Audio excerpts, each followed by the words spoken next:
Hello friends, welcome back. आज बात करते हैं कल से शुरू होने वाले इंडिया और ऑस्ट्रेलिया के बीच में तीसरे क्रिकेट टेस्ट मैच के बारे में।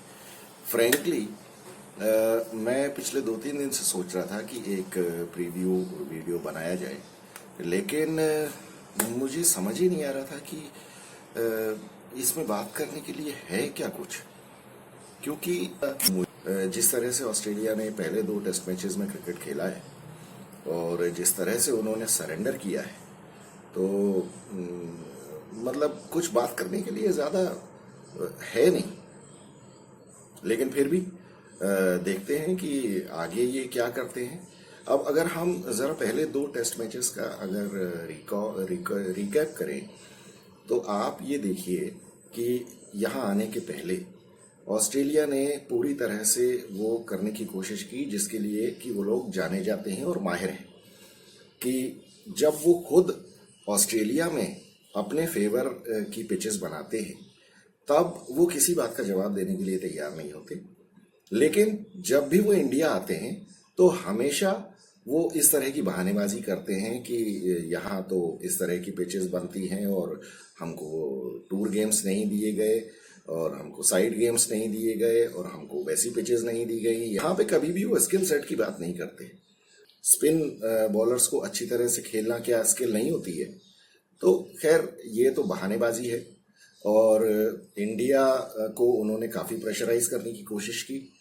ऑस्ट्रेलिया के पुराने जो ग्रेट्स हैं, सो कॉल्ड ग्रेट्स, इयान हिली या इयान चैपल, इस तरह के लोगों ने काफ़ी दुनिया भर की बातें करने की कोशिश की। लेकिन मुझे ऐसा लगता है कि यहाँ इंडिया को कुछ ज़्यादा इनकी बातों को ध्यान देने की ज़रूरत नहीं है और रूथलेस होके इनको अपने फेवर की पिचेस बना के इनको पैक करके और बिल्कुल घर इस तरह से भेजना चाहिए कि ये इतने डिमोरलाइज हो जाएं कि आगे से इनको इस तरह की बात करने की हिम्मत भी ना हो। और इसमें कुछ गलत नहीं है। पहले टेस्ट मैच की जो पहली पारी जो ऑस्ट्रेलिया ने खेली, उसमें अगर आप लोगों को याद हो तो इन लोगों का 76 फॉर 1 था स्कोर। और उस टाइम ये स्टीव स्मिथ और मानस लबुशेन ये लोग बहुत अच्छी बैटिंग कर रहे थे। इसके बाद जो इनका 76 पे दूसरा विकेट गिरा और उसके बाद से पता नहीं क्या हुआ कि इन लोगों के तो बिल्कुल मान लो हाथों के तोते ही उड़ गए। और फिर जो इन्होंने इनके ऊपर शायद वही हावी हो गया कि अब ये स्पिन बुरी तरह से पिच होने लगी है और अब इसमें तो हमारे पास स्वीप करने के अलावा और कोई चारा नहीं है। एक तो मुझे ये नहीं समझ में आता, ये लोग इतने प्रोफेशनल क्रिकेटर्स हैं और इनकी इतनी रिच हिस्ट्री है क्रिकेट की, तो किसने इनको ये सलाह दी कि तुम जाके स्वीप मारो? मतलब ये बेसिक गलती है कि आप आड़े बल्ले से अगर खेलेंगे तो आपको बॉल को कनेक्ट करने की कितनी परसेंटेज है, लेकिन इनको कौन समझाए। खैर जो भी हुआ वो आप सब लोगों को मालूम है कि इंडिया ने इनको अच्छी तरह से धोखे रख दिया और एक पारी और 100 रन से 132 रन से ये लोग हार गए मैच। और अब जब दूसरा टेस्ट मैच शुरू हुआ दिल्ली में, तो दूसरे टेस्ट मैच में भी इन लोगों ने यही किया। हालांकि यहाँ पे इन्होंने पहली पारी में कंपैरेटिवली अच्छी बैटिंग की और अच्छी बैटिंग करने के बाद 262-260 रन का जो स्कोर बनाया, उसके बाद इन लोगों की काफ़ी अच्छी सिचुएशन थी जब इन्होंने इंडिया के 139 रन के ऊपर 7 विकेट कर दिए थे। लेकिन अल्टीमेटली इंडिया के स्पिनर्स जो कि बॉलिंग में काम आते हैं, उन्होंने इंडिया को बैटिंग करके भी बचा लिया और अक्षर पटेल और जडेजा और अश्विन, इन तीनों ने बहुत ही रिमार्केबल बॉलिंग की। तो ये आप सब लोगों को पता है और इसमें पूरी गलती ऑस्ट्रेलिया की है कि ये लोग वहाँ पे इंडिया को पैक नहीं कर पाए। इनको अच्छी खासी साइजेबल लीड वहाँ पहली इनिंग्स में लेनी चाहिए थी। जब ऑस्ट्रेलिया की दूसरी पारी शुरू हुई तो उसमें फिर इनके साथ वही हुआ जो कि नागपुर टेस्ट की दूसरी पारी में हुआ था। ये लोग पहले 12 ओवर तो अच्छे खेले, लेकिन उसके बाद तीसरे दिन सुबह जब इनको आके और अच्छा खेलना चाहिए था, उस टाइम अश्विन और जडेजा ने अपनी वो गलतियां सुधार ली जो कि उन्होंने दूसरे दिन की शाम को की थी, जो बॉल्स ओवर पिच की या उन्होंने पैर पे बॉलिंग की थी ट्रेविस हेड की। तो उसको सुधार के और जब ट्रेविस हेड आउट हुए उसके बाद तो फिर आप सभी को पता है कि वो एक सेशन में ही बाकी पूरे 9 विकेट उनके 50 रन के ऊपर गिर गया। की बैटिंग आई दूसरी पारी में जब इनको 115 रन बनाने थे, उस टाइम 4 विकेट इंडिया के गिर गए 61 रन के ऊपर। लेकिन वहां पे पैट कमिंस ने एक बहुत बड़ी गलती कर दी, जो कि उन्होंने खुद को बॉलिंग पे नहीं लगाया। मैं अपने पिछले वीडियो में भी ये कह चुका हूं कि पैट कमिंस को अपनी जिंदगी के 4 सबसे तेज ओवर उस टाइम फेंकने चाहिए थे। और जब मोहम्मद शमी वहां पे विकेट ले सकते हैं, तो क्या रीजन है कि पैट कमिंस नहीं ले सकते? अभी पैट कमिंस कुछ टाइम पहले ही दुनिया के नंबर 1 फास्ट बॉलर थे। तो पता नहीं, मुझे लगता है कि वो मेंटली बिल्कुल ही आउट हो गई है टीम, और उनको लगता है कि अब बस ये स्पिनर्स तो हमको खा जाने वाले हैं और हम इनसे फाइट कर ही नहीं सकते। तो जब ये मेंटेलिटी हो जाती है किसी टीम की, तो उसके लिए बाउंस बैक करना बड़ा मुश्किल है। अब हम बात करते हैं जरा तीसरे टेस्ट में क्या हो सकता है। तो तीसरे टेस्ट के पहले सबसे पहली तो ये खबर है कि पैट कमिंस के घर में उनकी माताजी की तबीयत खराब हो गई, तो वो चले गए वापस, और दुर्भाग्य से अब वो शायद वापस नहीं आ पाएंगे। तो अब स्टीव स्मिथ को कप्तानी दे दी गई है। स्टीव स्मिथ के सामने अब इज्जत का सवाल है। एक तो वो थोड़ा सा फाइटिंग स्पिरिट उनमें ज्यादा है, हालांकि पहले 2 टेस्ट मैचेस में उन्होंने भी काफी मीकली सरेंडर किया, और वो भी वो स्वीप के चक्कर में आ गए, जैसी कि मुझे स्टीव स्मिथ जैसे बैट्समैन से उम्मीद बिल्कुल भी नहीं थी। मुझे लग रहा था कि वो ऑर्थोडॉक्स क्रिकेट खेलेंगे और थोड़ा बहुत फाइट दिखाएंगे, और एक्चुअली मार्नस लबुशेन और स्टीव स्मिथ ये 2 बैट्समैन ऑस्ट्रेलिया के सबसे अच्छे बैट्समैन हैं, और इनको ये दिखाना चाहिए था कि इस पिच पे बैटिंग कैसे की जा सकती है, जो कि काफी हद तक पीटर हैंड्सकॉम्ब ने दिखाया। पीटर हैंड्सकॉम्ब ने इस पूरी सीरीज में ऑस्ट्रेलिया की तरफ से सबसे अच्छी बैटिंग की है, और सेकंड इनिंग्स में ट्रेविस हेड ने भी थोड़ा अग्रेसिव होने की कोशिश की, लेकिन बाद में वो स्पिन के जाल में फंस गए, और खासतौर पे अश्विन ने उनको बहुत अच्छी तरह से आउट किया। तो अब स्टीव स्मिथ के सामने एक पहाड़ जैसा लक्ष्य है, और लक्ष्य कोई वो जीतने का नहीं है। मुझे लगता है कि अगर ऑस्ट्रेलिया ये 2 टेस्ट मैचेस ड्रॉ कर ले, वही उनके लिए बहुत बड़ा अचीवमेंट होगा। लेकिन इंडियन टीम मुझे नहीं लगता कि उनको ऐसा करने देगी, क्योंकि तीसरे टेस्ट मैच में मुझे पूरी उम्मीद है कि इंदौर कितना भी बैटिंग विकेट हिस्टोरिकली रहा हो, लेकिन ये भी एक अच्छा स्पिन फ्रेंडली विकेट बनने वाला है, और इसमें कुछ गलत नहीं है। इंडिया को अपनी स्ट्रेंथ पे खेलना चाहिए। अगर अश्विन, जडेजा और अक्षर, इन तीनों का हवा ऑस्ट्रेलिया के बैट्समैन के ऊपर बना हुआ है, तो उसको बने रहने देना चाहिए। उसमें क्या गलत है? सभी यही करते हैं। ऑस्ट्रेलिया अगर ये ब्लेम करे कि आप इस तरह की विकेट बना रहे हैं और ये गलत है, तो मुझे नहीं लगता, क्योंकि अगर आप लोगों को याद हो 2020 में जब इंडिया गई थी ऑस्ट्रेलिया, और गाबा टेस्ट में 5वें दिन का जब खेल शुरू होने वाला था, जबकि इंडिया को 300 रन बनाने थे जीतने के लिए, उस दिन मुझे अच्छी तरह याद है ऑस्ट्रेलिया के जब जो कोच थे जस्टिन लैंगर, वो सुबह विकेट के ऊपर गए, और वो विकेट को देख के और वहां पे पड़ी हुई बड़ी बड़ी दरारों को देख के मुस्कुरा रहे थे। तो जब आप ये करते हो, तब ये सब कुछ जायज हो जाता है, और इंडिया अपने फेवर की पिचेस बना रहा है, तो ये गलत हो गया। और नतीजा क्या रहा था उस मैच का और उस सीरीज का, ये आपको और हमको सबको पता है।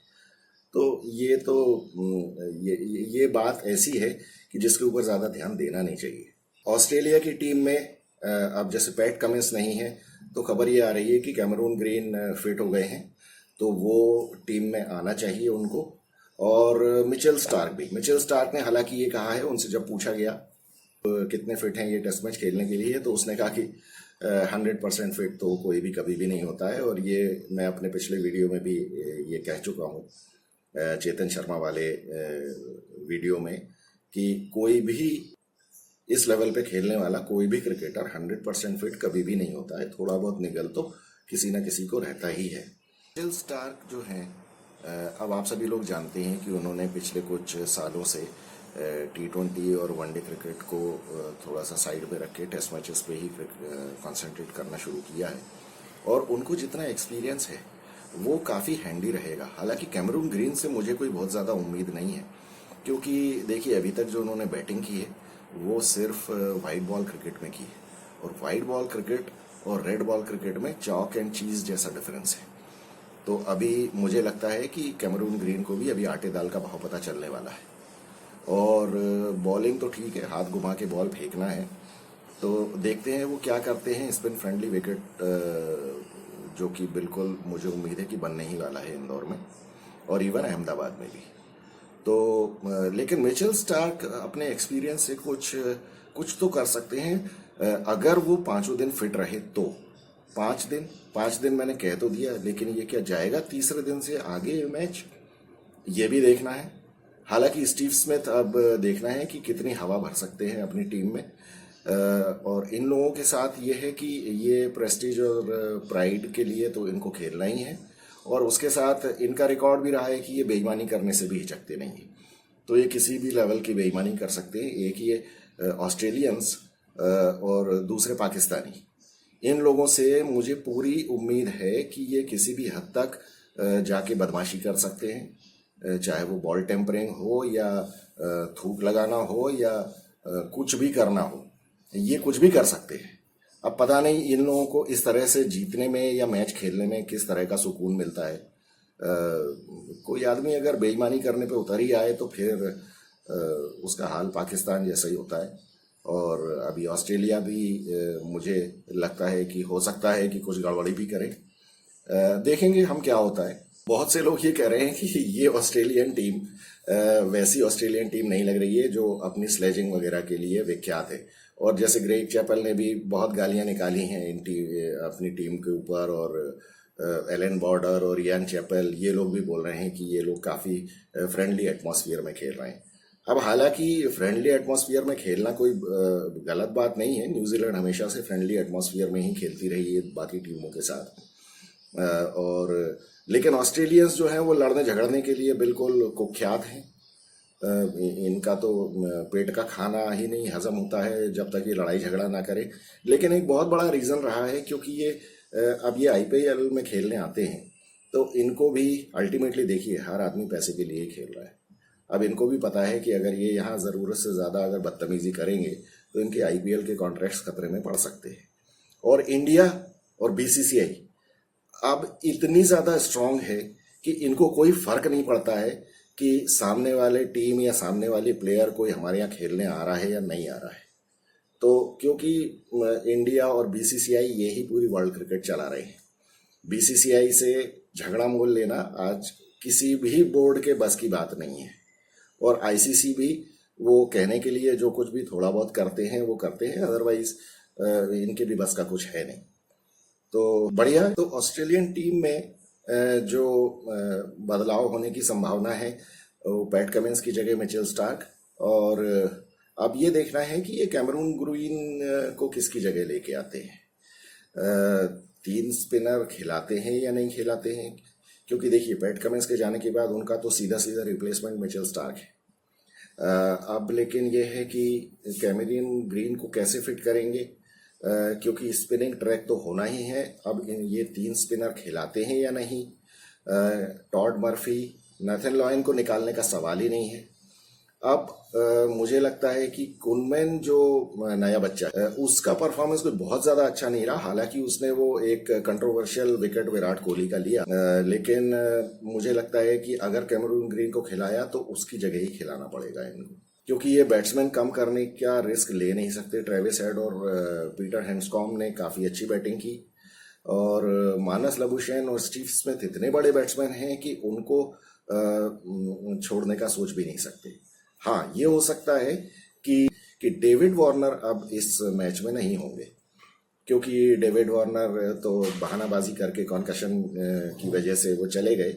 हालांकि वो भी मुझे एक काफ़ी रिजर्वेशन है उसके ऊपर, क्योंकि अगर आप लोगों को याद हो तो पहली पारी में डेविड वार्नर को हाथ पे चोट लगी थी जब मोहम्मद सिराज का बाउंसर उनको हाथ में लगा था, और वो काफ़ी अनकंफर्टेबल थे। और उसके बाद उनको जो हेलमेट में बॉल लगी, तो शायद मुझे लगता है कि इन लोगों ने ये बहानेबाजी की कि इनको एक्चुअली कंकशन हो गया है, और इस वजह से उन्होंने मैट रेनशॉ को कंकशन रिप्लेसमेंट ले लिया, जो कि एथिकली आइडियली गलत बात थी। डेविड वार्नर बाहर जो हुए या जो अनफिट हुए मैच के दौरान, वो हाथ की चोट की वजह से हुए, लेकिन उन्होंने बेईमानी करके और कंकशन रिप्लेसमेंट लिया मैट रेनशॉ का। हालांकि वो भी कुछ खास उखाड़ नहीं पाए मैच के अंदर। तो मैट रेनशॉ मुझे लगता है कि अब वो भी अपनी टीम में जगह मुझे नहीं लगता बना पाएंगे, क्योंकि स्पिन उनसे बिल्कुल भी हैंडल नहीं हो रही है। तो डेविड वार्नर की जगह ये ओपनिंग तो करवा सकते हैं ट्रेविस हेड से, और फिर उसके बाद एक जो जगह बचती है उसमें कैमरून ग्रीन को ला सकते हैं। बॉलिंग का इनका हो गया। अब अगर हम बात करें इंडियन टीम की, तो इंडियन टीम के पास केवल एक ही सवाल है, गिल या राहुल। तो अब इसके ऊपर बहुत ज्यादा छीछा लेदर हो चुकी है। वेंकटेश प्रसाद, आकाश चोपड़ा और हरभजन सिंह और गौतम गंभीर, ये सभी लोग बात कर चुके हैं इस बारे में, जिसमें से कि एक वेंकटेश प्रसाद के अलावा बाकी तीनों सब ये कह रहे हैं कि नहीं, केएल राहुल को मौका देना चाहिए। केएल राहुल अच्छे बैट्समैन हैं, उनको ऑलरेडी लेकिन बहुत सारे मौके मिल चुके हैं। अब अगर कोई ये कहता है कि देखिए खराब फॉर्म हमेशा नहीं रहता है, तो केएल राहुल भी फॉर्म में आ जाएंगे, तो मेरा ये कहना है कि जिस तरह से खराब फॉर्म हमेशा नहीं रहता है, उस तरह से अच्छा फॉर्म भी हमेशा नहीं रहता है। अब आप सब लोगों को मालूम है कि शुभमन गिल बहुत अच्छे फॉर्म से आ रहे हैं। वनडे में उन्होंने और T20 में काफी अच्छी बैटिंग की है, और टेस्ट मैच में भी इवन उन्होंने बांग्लादेश में सेंचुरी बनाई।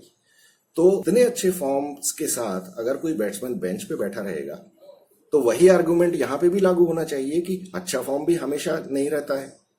और जिस तरह की रिपोर्ट्स आ रही हैं इंदौर से कि जो टीम इंडिया ने जो नेट प्रैक्टिस की है, उसमें शुभमन गिल ने काफी अच्छी बैटिंग की है और काफी देर तक बैटिंग की है।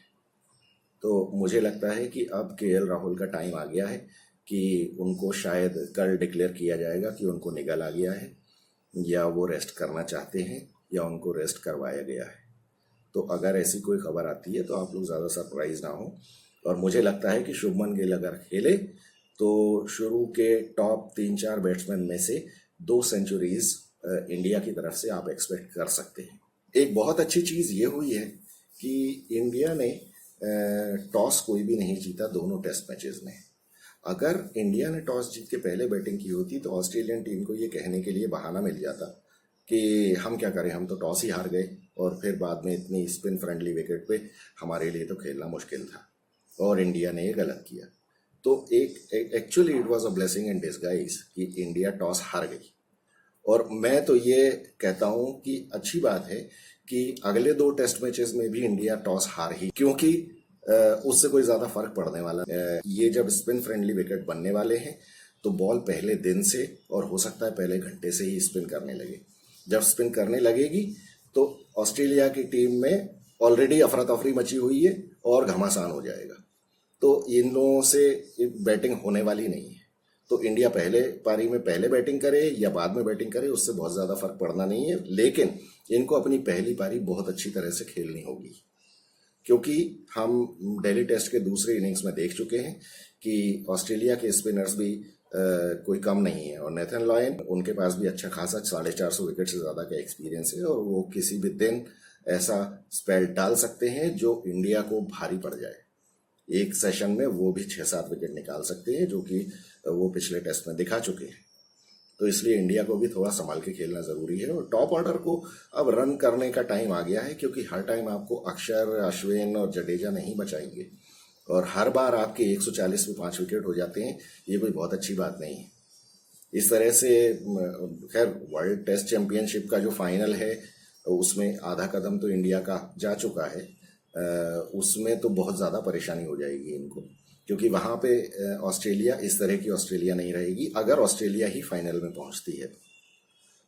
लेकिन इंडिया के टॉप ऑर्डर को अब कमर कस लेने की ज़रूरत है। चेतेश्वर पुजारा को रन करने ज़रूरी हैं।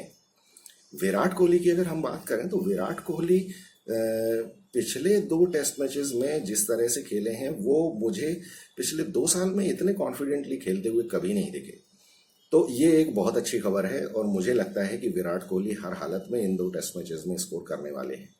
वो तो भगवान भला करे नितिन मेनन का, जिन्होंने उनको गलत आउट दे दिया।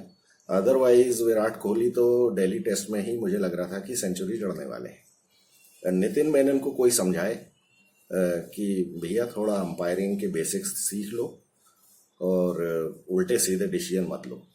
देखिए, विराट कोहली को जब नितिन मेनन ने एलबीडब्ल्यू आउट दिया है, विराट कोहली का पैर ऑलमोस्ट लेग स्टंप और लेग स्टंप के बाहर है। लेग स्टंप पे मान लीजिए आप, लेकिन उनका लेग स्टंप भी दिख रहा है। कोई भी समझदार अंपायर इस तरह से किसी भी बैट्समैन को एलबीडब्ल्यू आउट नहीं दे सकता, जबकि ऑफ स्पिनर बॉलिंग का। अब डेटा साइंस ये कहता है कि वो बॉल 10% विकेट को हिट कर रही थी। तो अब ये डेटा साइंस पे भी इतना ज्यादा बिलीव करना ठीक नहीं है, क्योंकि ये 100% नहीं है। लेकिन मैं तो अंपायरिंग की बात करूंगा। जिसने जरा सी भी अंपायरिंग की है वो इसको कभी भी आउट नहीं देगा। और ये जो आपका थर्ड अंपायर था, थर्ड अंपायर कैसे 100% श्योर हो सकता है कि बॉल ने पैड को पहले हिट किया है? उसकी भी अकल पे मुझे तरस के अलावा और कुछ भी नहीं आ रहा है। तो मेरी तो आईसीसी से बहुत जबरदस्त शिकायत है कि ये अंपायरिंग के रूल्स थोड़े चेंज करने चाहिए। एक बात जरा मोहम्मद शामी के बारे में भी करनी पड़ेगी। इस पूरी सीरीज में मुझे लगता है, अपार्ट फ्रॉम द स्पिनर्स, देखिए क्योंकि स्पिन फ्रेंडली विकेट्स बन रहे हैं तो स्पिनर्स तो विकेट लेंगे ही, लेकिन जिस तरह से मोहम्मद शामी ने बॉलिंग की है वो रिमार्केबल अचीवमेंट है उनका। और उनका जो कंट्रोल बॉल के ऊपर और जिस तरह का वेनम उनकी बॉल में दिखा है, वो तो बहुत ही गजब की बॉलिंग उन्होंने की है। मेरी नज़र में इस पूरी सीरीज में अभी तक Mohammed Shami is the best bowler, क्योंकि विकेट उनके फेवर का नहीं था। और इसीलिए मुझे लग रहा है कि पैट कमिंस ने एक बहुत अच्छा पॉइंट मिस कर दिया, जो कि सेकंड टेस्ट की सेकंड इनिंग्स में उनको खुद को बॉलिंग करना चाहिए था, उन्होंने नहीं किया। और शायद इसकी वजह से, मैं ये नहीं कहता कि ऑस्ट्रेलिया मैच जीत जाती, लेकिन वो थोड़ा और क्लोज मैच को लेके जा सकते थे। और आप जानते हैं जिस तरह से आज न्यूजीलैंड ने इंग्लैंड से 1 रन से टेस्ट मैच जीता है, तो टेस्ट मैच 1 रन से भी जीते जाते हैं, 1 रन से हारे भी जाते हैं और टाई भी होते हैं। लेकिन उसके लिए आपको चांस तो लेना पड़ेगा। आपके पास जो ऑप्शंस हैं उनको यूटिलाइज तो करना पड़ेगा। और पैट कमिंस खुद के ऊपर कैसे भरोसा छोड़ दे, मुझे काफी ताज्जुब है। खैर, देखते हैं कल के टेस्ट मैच में क्या होता है। मिलेंगे आपसे हर दिन मैच के बाद। So until next time, thank you so much.